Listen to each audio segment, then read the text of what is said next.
Bismillahirrahmanirrahim. Assalamualaikum warahmatullahi wabarakatuh. Selamat siang semuanya. Salam sejahtera untuk kita semua.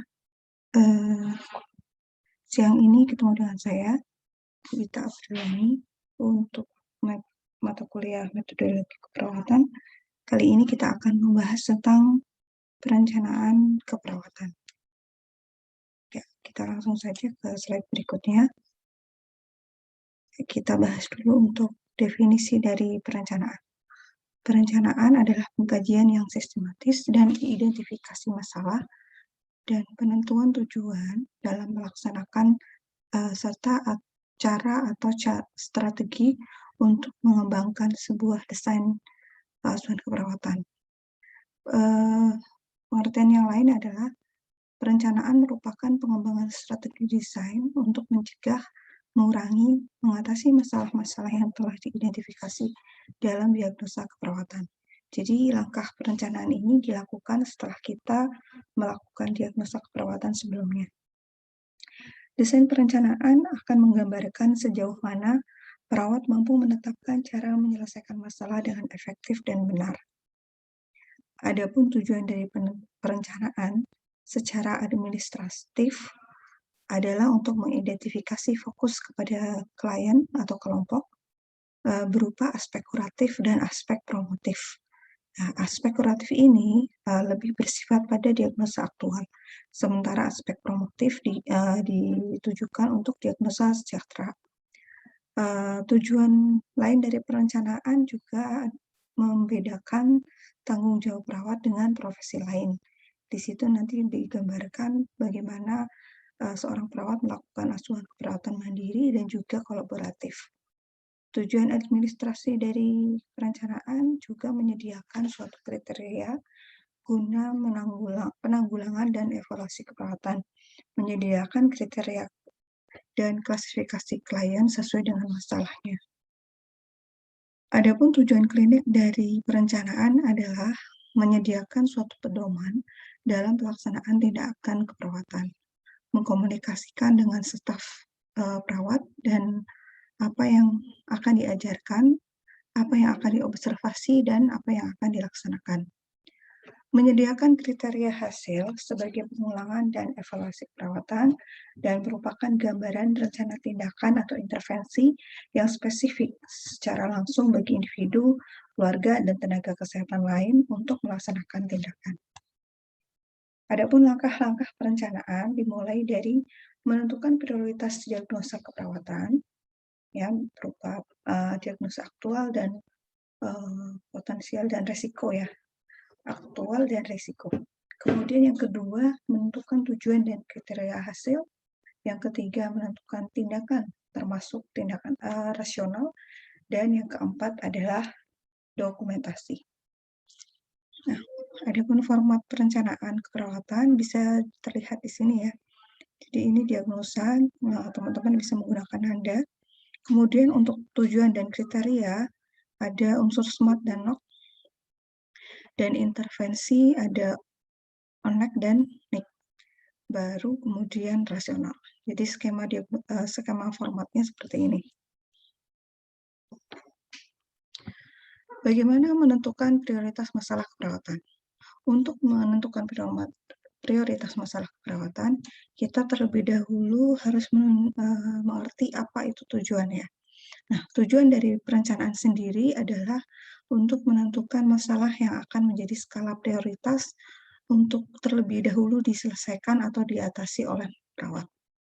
Namun, bukan berarti dalam menyelesaikan masalah, perawat menunggu satu persatu masalah itu tuntas, baru pindah ke masalah yang lain. Tidak seperti itu, ya. Akan tetapi, prioritas pertama dapat diartikan sebagai masalah ini mendapatkan perhatian perawat karena dapat mempengaruhi status kesehatan klien secara umum dan akan memperlambat penyelesaian masalah jika tidak segera ditangani.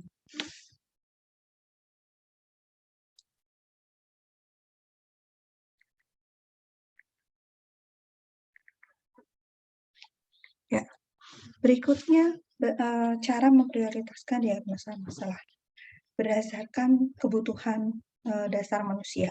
Jadi yang pertama, untuk menentukan prioritas diagnosa masalah, kita bisa melihat dari unsur KDM-nya. Ya, ada KDM menurut Maslow, ada dari Kalis, ya. Nah, contohnya seperti ini. Pasien mengalami kecelakaan dengan keadaan sesak nafas, dengan nafas cepat dengan frekuensi 30 kali per menit. Ada luka dan patah tulang di bagian tibia terbuka dan disertai dengan perdarahan. Kemudian kita melakukan identifikasi prioritas diagnosa perawatan dengan menentukan apakah ada masalah pernapasan, O2, atau fisiologis, ada masalah perdarahan, ya berarti ini kaitannya dengan keamanan, dan ada masalah luka. Ini juga terkait dengan keamanan. Nah, ini kita harus membedakan mana dari 3 tanda yang terlihat pada pasien ini, mana yang harus kita tangani terlebih dahulu. Otomatis kalau kita melihat dari kebutuhan dasarnya, karena ini fisiologis, artinya kebutuhan dasar yang memang harus segera dipenuhi, makanya kita harus perawat itu harus fokus ke masalah pernapasan ini, ya. Berikutnya standar, ya standar asuhan perawatan, kita bisa menentukan prioritas keperawatan, masalah keperawatan itu dari standar keperawatan yang ada. Misalnya prioritas utama untuk masalah yang mengancam kehidupan, kemudian prioritas kedua untuk masalah yang mengancam kesehatan, dan prioritas ketiga untuk masalah yang mempengaruhi perilaku manusia. Kriteria yang ketiga, selain KDM dan juga standar asuhan keperawatan, kita bisa menentukan prioritas masalah, prioritas perencanaan masalah itu dengan acuan Depkes RI 92 tentang asuhan keperawatan yang menetapkan bahwa prioritas pertama adalah untuk masalah aktual, kemudian prioritas kedua untuk masalah resiko, dan dalam prakteknya tidak semua masalah aktual menjadi prioritas pertama. Masalah risiko bisa jadi menjadi prioritas pertama jika memang mengancam jiwa dibanding dengan masalah aktual dengan risiko yang rendah.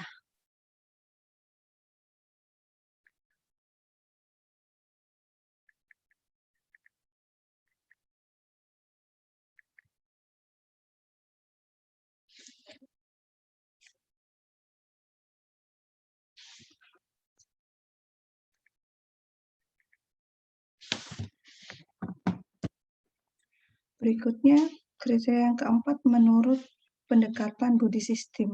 Ya, bisa kita kenal dengan istilah B1 hingga B6. Nah, pendekatan ini menitik beratkan pada fungsi sistem tubuh, seperti fungsi pernapasan yang merupakan prioritas pertama dibanding fungsi yang lain. Nah, ini selanjutnya keterangannya ada di sini untuk membedakan apa saja pendekatan body system ini. Kita bisa melihat di bagian sebelah kanan, yaitu prioritas berdasarkan pendekatan sistem. Yang pertama adalah breathing atau jalan napas dan pernapasan.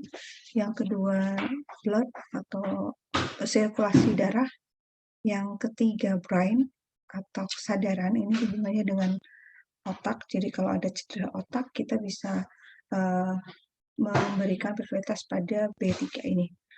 Yang keempat adalah bladder atau perkemihan. Yang kelima adalah bowel atau pencernaan. Dan yang keenam terkait dengan bone atau seputar muskuloskeletal, ya. Jadi ada kulit, ada tulang, ada selaput lendir, dan lain-lain. Nah, untuk menuliskan tujuan dan kriteria hasil atau outcome, kita bisa melihat dari beberapa kriteria berikut ini. Yang pertama, menetapkan tujuan keperawatan. Tujuannya adalah untuk mengetahui perubahan perilaku klien yang diharapkan oleh perawat setelah tindakan berhasil dilakukan. Kriteria tujuan standar asuhan keperawatan dengan melihat rumusan singkat dan jelas disusun berdasarkan diagnosa keperawatan, bentuknya spesifik, dapat diukur, dapat dicapai, dan terdiri dari subjek, perilaku pasien, kondisi pasien, dan kriteria tujuan. Nah, ini biasanya kalau di Nanda bahasanya nanti ada cara penulisannya nanti lebih jelasnya ada di Nanda ya. Nah, selanjutnya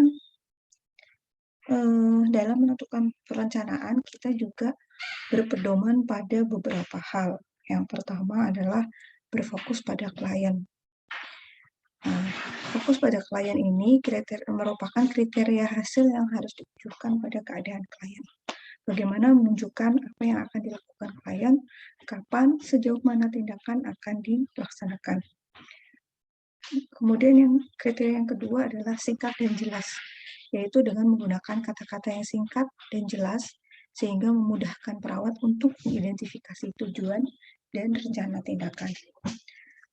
Pedoman yang ketiga adalah dapat diobservasi dan diukur atau measurable. Ya, measurable di sini artinya merupakan sebuah kata kerja yang menjelaskan perilaku klien atau keluarga yang kita sebagai perawat mengharapkan akan terjadi suatu perubahan jika tujuan tercapai.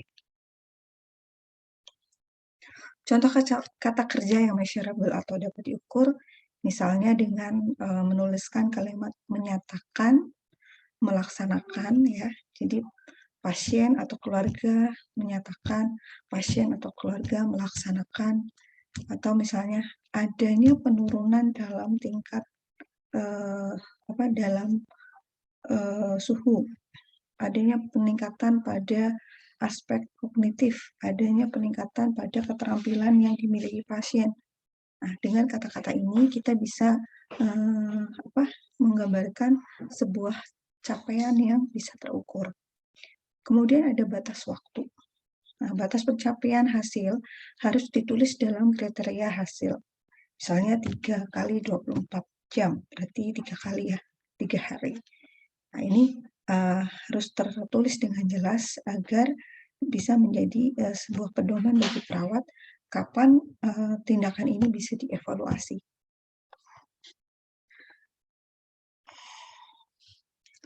Berikutnya, kita melihat dari batas waktu, kita bisa melihatnya dari tujuan jangka panjang dan jangka pendek. Nah, biasanya ini kita lihat melalui evaluasi proses dan evaluasi hasil. Disebut kriteria hasil dalam jangka panjang itu dicapai dalam jangka waktu lama, misalnya lebih dari 1 minggu atau 1 bulan. Biasanya ditujukan untuk melihat apakah problem yang ditemui pada pasien itu sudah tertangani atau belum. Sedangkan kriteria hasil dalam jangka pendek dicapai dalam waktu yang singkat, misalnya kurang dari 1 minggu.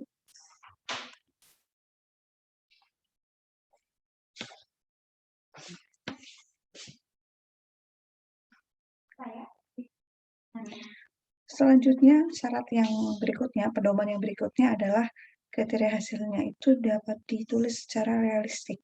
Artinya, kriteria yang harus ditulis bisa dicapai sesuai sarana, prasarana yang tersedia, biaya peralatan yang ada, fasilitas, tingkat pengetahuan yang dimiliki pasien atau keluarga, kemudian adanya afek emosi dan kondisi fisik, serta ketenagaan. Kemudian pedoman yang berikutnya adalah ditentukan oleh perawat dan klien. Nah, kesimpulannya, cara untuk menentukan tujuan harus ada 3 unsur. Yang pertama ada subjek, predikat, dan kriteria kondisi. Subjek yang pertama adalah, yang dimaksud di sini adalah orang yang akan mencapai tujuan. Nah, siapakah orangnya? Nah, mereka adalah klien, keluarga klien, atau bagian dari klien. Ya. Kemudian yang kedua ada predikat. Di sini lebih ke menitik beratkan pada perilaku yang diinginkan untuk bisa dirubah dari pasien. Perilaku yang ditujukan dengan menggunakan kata kerja yang dapat diukur seperti tadi yang sudah dijelaskan di atas. Ya. Berikutnya ada kriteria kondisi. Nah, kondisi yang menunjukkan kapan, atau pada saat bagaimana perilaku telah mencapai tujuan yang diinginkan. Jadi kita bisa melihat adanya perubahan, adanya kriteria hasil yang bisa kita evaluasi dari yang pertama tadi subjek, kedua predikat, dan kriteria kondisi. Nah, berikutnya bagaimana caranya menetapkan kriteria hasil. Kriteria hasil di sini adalah batasan karakteristik atau indikator keberhasilan dari tujuan yang telah ditetapkan. Biasanya, untuk kriteria hasil ini berorientasi pada masalah dan penyebab serta merujuk pada simptom.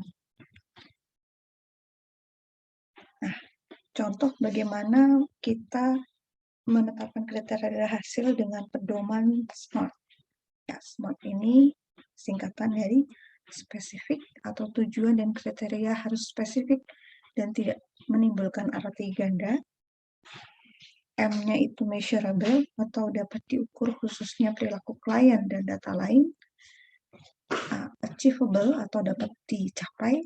Reasonable dapat dipertanggungjawabkan secara ilmiah. T-nya adalah time. Kemudian selain pedoman, kita bisa melihat dari aspek penulisan kriteria mencakup respon manusia. Kita bisa melihat dari sisi K atau kognitif, A afektif, P psikomotor, dan P-nya lagi perubahan fungsi tubuh seperti keadaan umum, fungsi tubuh, dan gejala.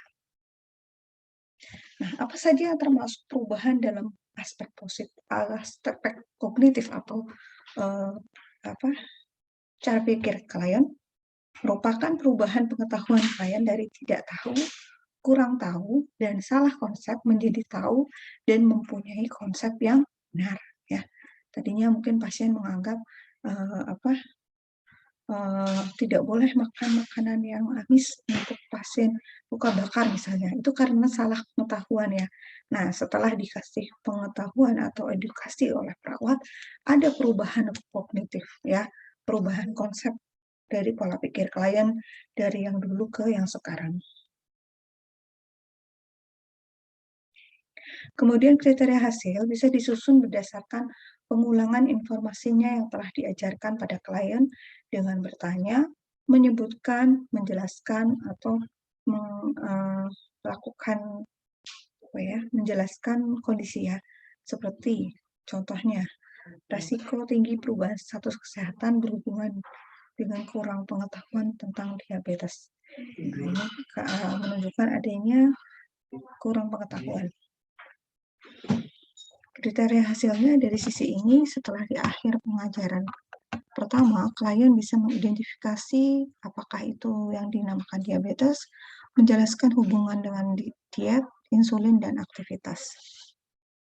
Contoh lain, menyebutkan diet non-farmakologi dengan benar, menyebutkan 3 penanganan diare dengan benar, mengidentifikasi 5 gejala morbilitas dengan benar. Ini contoh kalimat untuk kriteria hasil.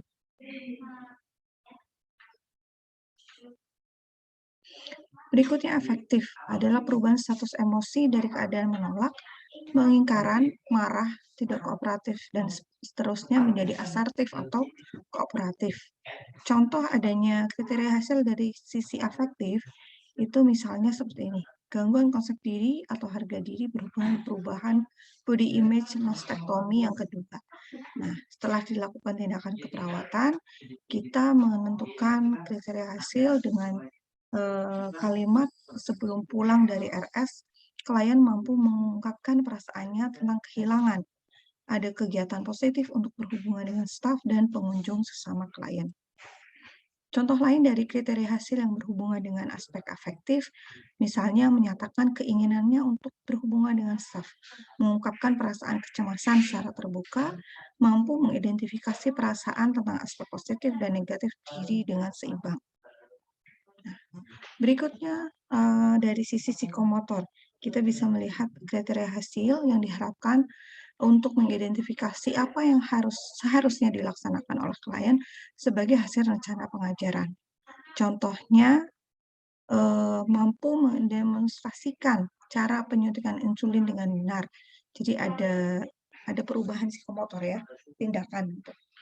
Mampu pindah dari kursi roda ke tempat tidur. Ini pada pasien-pasien misalnya dengan mobilitas, mobilitas. Kemudian mampu menghitung nadi dengan benar, ya, misalnya ini dalam koridor pendidikan, mengajarkan cara menghitung nadi dengan benar, ya. Kemudian mampu melakukan tes darah dari bahan urin. Selanjutnya perubahan fungsi tubuh tadi ya, adanya perubahan kondisi umum itu bisa jadi salah satu kriteria hasil yang bisa kita jadikan pedoman.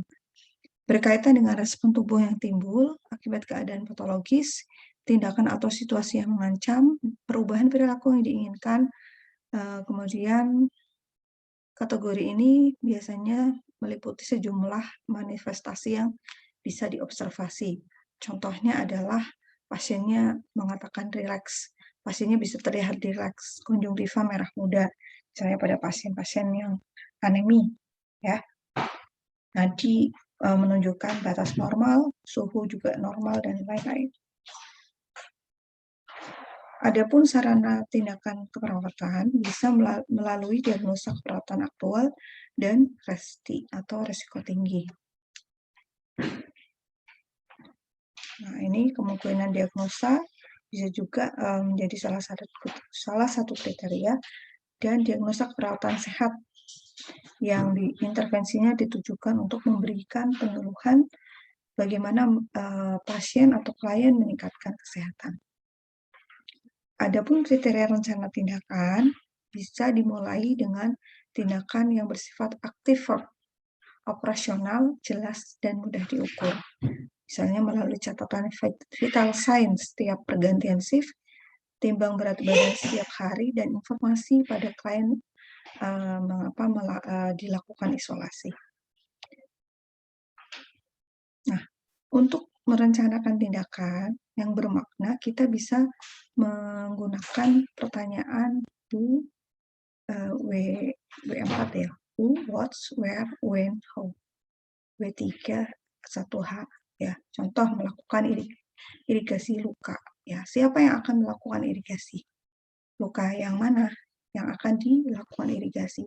Kapan akan dilakukan dan bagaimana caranya? Nah, ini bisa menjadi guide bagi seorang perawat ketika melakukan rencana tindakan.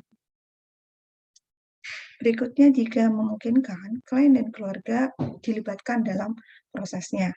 Tentunya sesuai dengan kewenangan yang boleh dilakukan oleh perawat, oleh klien. Rencana tindakan harus dicatat sebagai hal yang permanen. Kemudian tindakan diberi, setiap selesai melakukan rencana tindakan, diberi tanda tangan sebagai salah satu akuntabilitas terkait dengan tanggung jawab dan tanggung gugat perawat. Kemudian berdasarkan prinsip ilmiah dan berdasarkan situasi klien. Berikutnya, yang terakhir adalah menuliskan rasional dari setiap tindakan. Nah, ini akan membantu perawat untuk bekerja secara rasional dan tidak terkesan itu hanya sebuah rutinitas, karena bisa jadi tindakannya sama tapi rasionalnya akan berbeda. Ya, tergantung dari kondisi pasien, tergantung dari diagnosanya juga. Untuk menentukan ini, perawat juga bisa mengevaluasi efektivitas tindakan keperawatan. Jadi dengan rasional ini kita bisa melihat apakah tindakan yang sudah kita lakukan itu efektif atau tidak. Rencana tindakan juga harus sesuai waktu yang telah ditentukan dan dapat diperbaharui. Oke, sebentar kita break. Ada adzan dulu ya.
Oke, kita lanjutkan. Bagaimana kemudian seorang perawat melakukan kriteria rencana tindakan berdasarkan standar asuhan keperawatan. Yang pertama yang harus dilakukan perawat adalah kita bisa melihat dari tujuan. Ya, jadi berdasarkan tujuan dan untuk menentukan kriteria rencana itu merupakan alternatif tindakan terbaik. Ketiga, melibatkan pasien dan keluarga. Yang keempat, mempertimbangkan latar belakang budaya, mempertimbangkan kebijaksanaan dan peraturan yang berlaku, lingkungan, sumber daya dan fasilitas yang ada, kemudian menjamin rasa aman dan nyaman pasien, dan ini bisa berupa kalimat instruksi yang ringkas, tegas, dengan bahasa yang mudah dimengerti. Jadi untuk menentukan kriteria rencana tindakan, standar yang harus diperhatikan oleh seorang perawat itu seperti ini ya. Berikutnya, tipe rencana tindakan.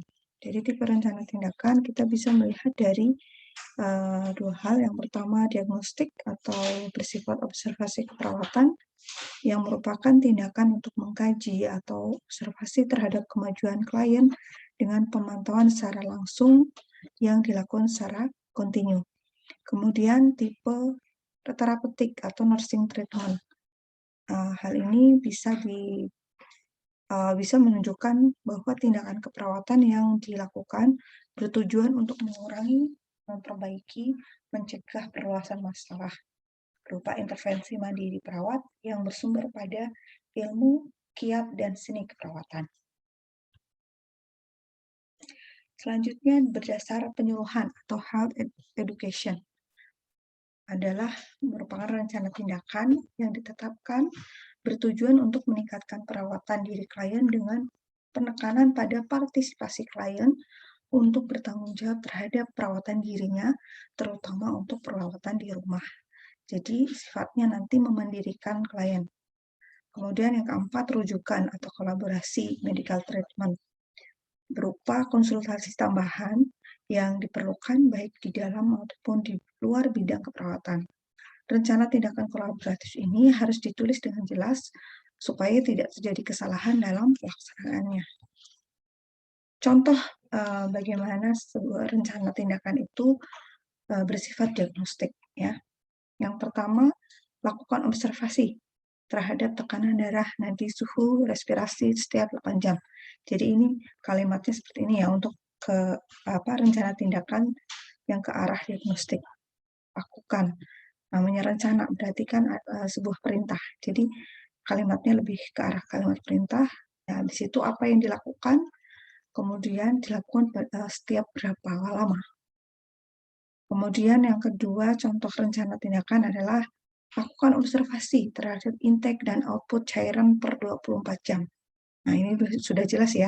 Apa yang dilakukan? Yang dilakukan adalah observasi. Apa yang diobservasi? Intake dan output. Bagaimana pelaksanaannya? Butuh berapa lama? Oh, per 24 jam. Contoh yang ketiga adalah lakukan observasi terhadap tingkat kesadaran, tanda peningkatan intrakranial, ya. Nah, ini seperti ini. Kemudian contoh rencana tindakan terapeutik. Terapeutik ini lebih ke arah tindakan mandiri perawat ya. Jadi contoh kalimatnya seperti ini. Lakukan roam pasif pada klien setiap 4 kali sehari. Kemudian lakukan counter pressure pada daerah sewaktu ada kontraksi. Lakukan manajemen perawatan luka setiap hari. Ya, setiap hari. Nah, ini contoh kalimat rencana tindakan yang bersifat terapeutik. Berikutnya contoh kalimat rencana tindakan keperawatan yang bersifat penyuluhan. Contohnya yang pertama adalah jelaskan ya. Jadi kalimatnya kalimat perintah pada misalnya jelaskan pada keluarga tentang perawatan anak ketika demam di rumah. Jelaskan pada klien dan keluarga tentang diet DM. Jelaskan pada klien dan keluarga tentang penyakit dan perawatannya. Ya, ini salah satu beberapa contoh kalimat untuk tindakan keperawatan yang bersifat penyuluhan. Kemudian yang bersifat kolaboratif. Ini kaitannya dengan kolaborasi ya. Jadi misalnya dalam konteks pemberian obat.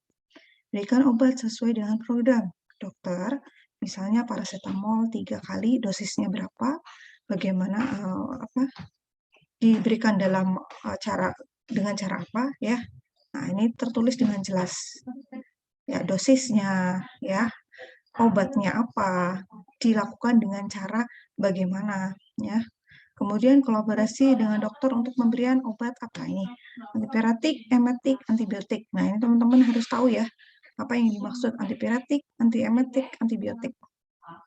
Bisa dilihat di kamus kedokteran. Oke.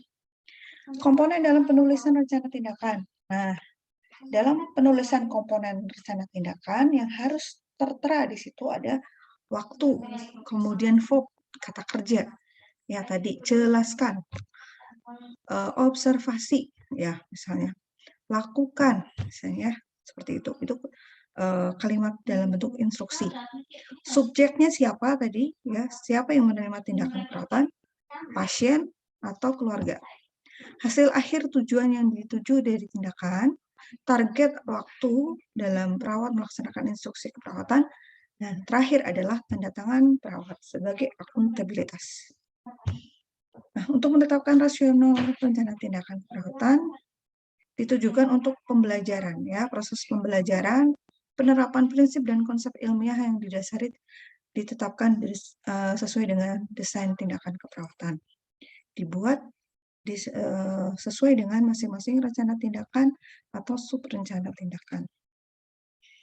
Nah, ini pedoman penulisan rasional. Tulislah rasional dengan bahasa yang mudah dimengerti. Jangan menuliskan tujuan, kemudian tuliskan satu rasional untuk satu rencana tindakan. Jadi cukup satu rasional untuk satu tindakan ya. Jadi nggak terlalu, jangan berlebihan. Berilah nomor urut sesuai urutan rasional. Ya. Nah, contoh rasional dari tindakan misalnya berikan reserpin 3 kali 5 mg per oral. Reserpin ini untuk penurun tensi ya. Oke. Rasionalnya adalah reserpin mengosongkan katekolamin dan serotonin di otak, adrenal dan jantung serta menghambat ambulan norepinefrin. Ya, ini disesuaikan dengan tindakan yang diberikan. Nah, ini ada contoh-contoh dari rasional dari tindakan diagnostik dan terapeutik. Ya, perhatikan cara penulisannya dan rasionalnya. Masa uterus dengan perlahan. Rasionalnya adalah sensasi pada uterus merupakan stimuli yang dapat meningkatkan tonus uterus dan kontraktilitas miometrium. Berikutnya rasional dari rencana tindakan terapeutik. Oke, ini ya sudah selesai. Itu yang bisa saya jelaskan di pertemuan kali ini. Mudah-mudahan teman-teman bisa paham. Untuk pelaksanaannya sebenarnya sudah mulai latihan ya di pembuatan asuhan keperawatan pada saat teman-teman ada di rumah sakit. Nah, nanti untuk penambahan wawasannya silahkan bisa diulang video ini. Terima kasih untuk perhatiannya. Mohon maaf. Assalamualaikum warahmatullahi wabarakatuh.